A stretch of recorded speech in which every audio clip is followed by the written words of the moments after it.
কুরমান চা, সাপের আতঙ্কই মানুষজন সব ভয়তে বাড়িতে বেরোচ্ছে না, আর তুমি মাঠে ঘাস কাটতেছো। ভাইস্তে, আতঙ্কে থাকলি তো আর পেট চলবে না। আমরা সব কিছু করে খাওয়াইলো, আমরা মধ্যবিত্ত ফ্যামিলির সন্তান, আমাদের সব কিছু করে খাতি হবে। যেরকম একটা গরু বাছুর, ওরা তো আর না খেয়ে মরতে পারে না।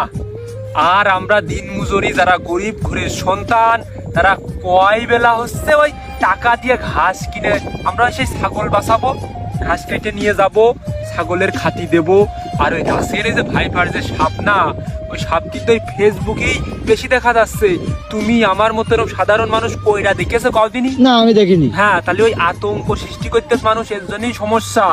আমরা হচ্ছে মধ্যবিত্ত ফ্যামিলির সন্তান, আমাদের আতঙ্ক না দেখিয়ে আমাদের হচ্ছে নির্দেশনা দাও যে সবাই সঠিক পথে চলবা, বাড়ির আঙ্গানা পরিষ্কার করে রাখবা, মাঠ খেতে চলতে হলে লাঠি নিয়ে চলবা, এইরকম বিষয়।